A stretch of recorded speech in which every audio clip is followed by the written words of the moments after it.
Ladies and gentlemen, President Trump was right to, accept the withdrawal of John Ratcliffe. John Ratcliffe was right to withdraw his name from becoming Director of National Intelligence. We know that President Obama had James Clapper, and James Clapper, from the ODNI report, the Office of Director of National Intelligence report, that states categorically, judgments should not be confused as fact. These are warranty disclaimers, okay? The Director of National Intelligence synthesizes or summarizes or is privy to all the information. So I'll get to the actual disclaimer in a second. James Clapper's disclaimer, which casts not only a shadow, undermines all the claims made about Russia and interference and all this nonsense, but really quickly, H.A. Goodman's other channel, literally H.A. Goodman's other channel, my other channel, is at 3,000 subs already.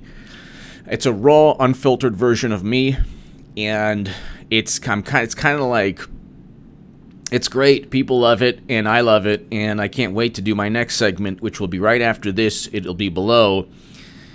Yesterday, I just went off, so check out that segment. This will explain the psyche and the mindset, and it'll explain why these horrendous tragedies take place. I'm not going to get into it on my family-friendly channel. You need to share that segment on H.A. Goodman's other channel that'll be up in less than an hour. You need to share that everywhere because it actually will save lives. And I don't usually speak in that manner, but it will.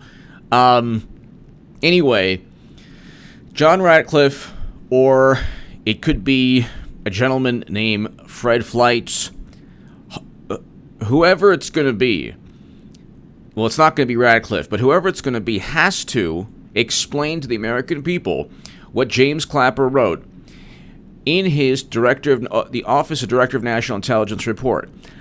Confidence in the sources supporting judgments. This is the basis for the Trump-Russia hoax, myth, fabricated setup. This is what I would read to anyone if I were debating them. There almost certainly nobody on the left or no Democrat or nobody pumping the Trump-Russia myth has read this. It's actually in the United States intelligence reports. High confidence generally indicates that judgments are based on high-quality information from multiple sources. High confidence in a judgment does not imply that the assessment is a fact or a certainty. Such judgments might be wrong. What judgments are we talking about? Well, John Ratcliffe or anyone else. See, John Ratcliffe, really quickly, maybe had some kind of issue that the media would have harped on. They say that, there was, the Daily Beast has an article on a possible conflict of interest. There's only conflicts of interest when it's somebody that Democrats don't like. If it's Trump and people who actually gave money to Clinton and President Obama, the Democratic Party, no problem on the Mueller team. If it's Peter Strzok saying we will stop Trump, no problem. That's political chatter. But if it's subliminal, subconscious bias that you can't see, bias through osmosis, bias through Russian Facebook ads, oh my God, you know what? That has warped the minds of impressionable Americans away from President Trump and away from Hillary Clinton and towards President Trump because President Obama was so tough on the Russians that he did not veto the sale of 20% of U.S. uranium capacity. That's how tough he was. But the ODNI chief, the Director of National Intelligence, has to be loyal to President Trump and has to help President Trump continue to debunk this nonsense. And people like James Clapper and Andrew McCabe, two of the top FBI officials, the two top FBI officials, literally, are now were accused of committing crimes by the Justice Department's Inspector General Michael Horowitz. The fact that Comey has not been charged, that's not relevant now. It's actually a very good thing because you have a whole big, widespread probe from John Durham that he's in his investigation, he's looking at about 15 to 20 people, including Comey, because Comey committed other criminal acts. And Comey might testify against Andrew McCabe. And Andrew McCabe might testify against James Comey. And Loretta Lynch might testify against James Comey because Loretta Lynch said, I never told Comey to call it a matter. I didn't make him queasy. And Comey said, I was so queasy. Loretta Lynch told me to call Clinton's email investigation a matter. I was so queasy. But the Director of National Intelligence has to, the next one has to explain what this means. High confidence in a judgment does not imply that the assessment is a fact or a certainty. Such judgments might be wrong. Okay. That's all you need. Confidence in the supporting... Okay, so... judgments of likelihood. The chart below, there's a chart that we assess, we judge, probably and likely convey analytical assessments. There is no certainty. Estimative language. If you were to tell your wife or your husband, and if your spouse went to you and said, do you love me? Do you love me? Please tell me you love me. Well, honey, estimative language consists of two elements: judgments about the likelihood of developments or events occurring at levels of confidence in the sources and analytical reasoning supporting the judgments. Judgments are not intended to imply that we have proof that shows something to be a fact. Judgments, their judgment is that Russia hacked the DNC, but judgments are not intended to imply that we have proof that shows something to be a fact. Assessments are based on collected information, which is often incomplete or fragmentary, as well as logic, argumentation, and precedence. So there you go. This is Annex B of the ODNI report. This is the Director of National Intelligence. This is what the Director of National Intelligence does. Okay? The Director of National Intelligence has to synthesize the information or the quote-unquote intelligence and just, what's his name? John O'Brennan. John O'Brennan stated that he doesn't do evidence, he does intelligence. So this is all assessments, and this is all, smoke and mirrors. And it's we think, we assess, we judge, we have a really good suspicion, but it's not fact. And media then takes that, says it's a fact. Why is it a fact? Because the smartest people in the room think it happened. That doesn't mean it's a fact. We have no clue if the DNC was hacked. And I have been stating this forever. And I've written about this in the Federalist, and I've written about this elsewhere. The only reason we say the DNC is hacked is because Democrats outsourced CrowdStrike. And CrowdStrike then said, yeah, the DNC was hacked by Russia. And then the intelligence community under Clapper and Brennan and Comey and Strzok and McCabe and all of them said, we assess. Well, James Clapper said all of these agencies have the same judgment. And this judgment is that we're either really confident or moderately confident, highly confident or moderately confident that Russia hacked the DNC to inform the country that Bernie Sanders was cheated for the golden muumuu. By the way, the golden muumuu, the golden one, the muumuu of gold, will run again. And when she does, you tell everyone that H.A. Goodman told you. 2 years prior to her running again. Okay? I am so ahead of the curve. Well, you are so ahead of the curve because you watch this channel. She's running again. Okay? And it's going to be the best thing for not only the country, but interestingly enough, it'll be the best thing for the Democratic Party because she will absolutely tank and obliterate this current sinister version of the Democratic Party.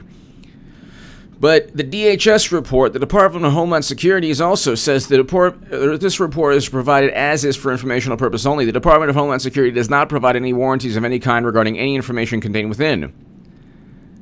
Does not provide any warranties of any kind. Do you love me? Well, I can't provide any warranties of any kind, but it is my assessment that possibly. So, Fred Fleitz could be the guy. I think he should. One thing about, I'm not a fan of John Bolton's foreign policy at all. Not a fan of John Bolton at all. Fred Fleitz was his chief of staff, I believe, it says here. One thing that Fred Fleitz and John Bolton, one great quality they have for Trump is that they're loyal. Trump is surrounded by, well, he was surrounded by establishment, cutthroat, disloyal people. Every administration, President Obama's, Bush's, every president we've ever had, is surrounded by people who are loyal to their vision of, what should take place. The United States of America elects an individual to lead the country. Democrats and media and intelligence chiefs didn't think that was the right choice. So what they did is not only try to undermine the will of the people, they tried to oust the president. Didn't work. It's now beyond value system. I don't like interventionist foreign policy, but knowing that Trump doesn't, someone loyal around him, because Trump wants to bring home all Americans from Afghanistan. That is exactly why I voted for President Trump. The Golden Muumuu would have increased our involvement and kept us there indefinitely forever. So, this is an interesting article. Why DNI needs Fred Fleitz.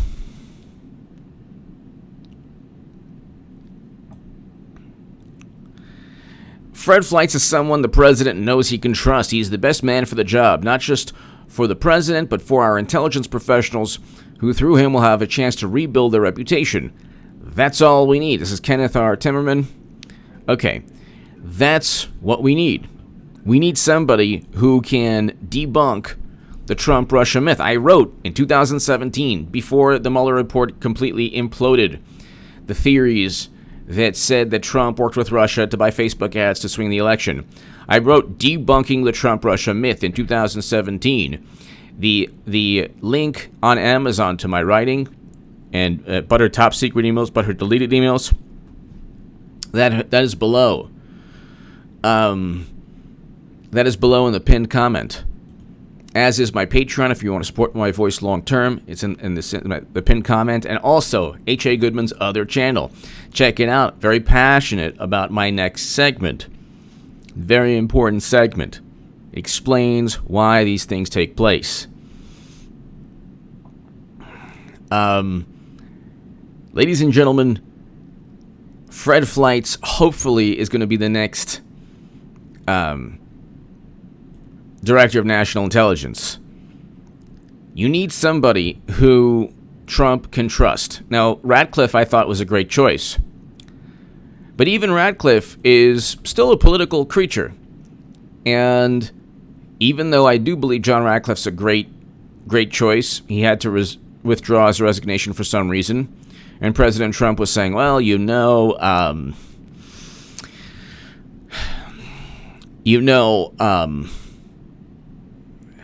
he was being treated unfairly by the media. It's best that he's not, that he withdrew his name from the nomination, all that stuff. The issue was probably more complicated. It would have been something where he might not have been confirmed in the Senate, or at least I should say he would have been confirmed, but media would have, tried to make his life miserable. The point is, President Trump has a moment to think, and he has a moment to find somebody even more loyal. Democrats find it repulsive that somebody would be loyal to Trump because they can't stand him. They think that he doesn't have good judgment, even though he wants to bring all Americans back from Afghanistan, which is a great thing. Even though he wants to, he's the first president to step foot in North Korea. And, of course, they're blaming Trump for everything, even though we found out something very interesting recently about one of the horrific murderers that, oh, by the way, this human being was on the left. Notice there won't be any guilt by association, especially with the Democratic politicians this person seemed to really like. But, ladies and gentlemen, President Trump is slowly doing what he has to do. We need clear We need a clear opposition. Once we have a clear opposition, Democrats and media won't be so manic. And not everything will be... They won't be able to level the accusations against Trump that they have, because right now the golden moo-moo, Madam Cyberhack, hasn't run yet. Clinton is going to run for president. Once she enters the race, okay, it ain't going to be Joe Biden, and it ain't going to be anyone else. Why? Because it's fundraising. Clinton spent $140+ million in Florida. You have to win Florida. Okay? Trump is not assured of Wisconsin. You have to win Florida and the Midwest states that he won. If he doesn't win Wisconsin, he has to win Florida. The point is, the left Democrats must win Florida if they even have a chance. If they even have a chance to defeat Trump. And if Clinton just won Florida and Wisconsin, she would have won the presidency. Now, Wisconsin hasn't voted for a Republican since 1984. But let's just say he got, Michigan, Pennsylvania, Ohio, and Wisconsin went for Clinton, and Florida was so close it just went for Clinton. Trump would have lost. There's nobody close in the Democratic Party who can get close to Florida. $140 million. You know how much Trump spent in Florida? $6.6 million. And he still won the state. Now Trump has even more money. He's going to raise over $1 billion. Democrats, because their ideology and their message is so sinister on most things, not all things, but most things, they have to outspend the Republican 2-1. Always. You can look at congressional elections. Beto O'Rourke almost outspent Cruz 2-1. And then they said, oh, he almost won. Well, he basically outraised him by a large margin. Clinton won the popular vote. Yeah, that's a function of how much money you spend. She outspent him 2-1. She only got, less than 3 million votes. More. And that's with the most populous states going to Clinton. So, give me your thoughts below. Fred Fleitz hopefully is the next DNI chief, primarily because we need somebody to help Trump uncover this attempt at ousting a duly elected president. Give me your thoughts. Check out my H.A. Goodman's other channel right after you watch this. It's in the pinned comment. Thank you.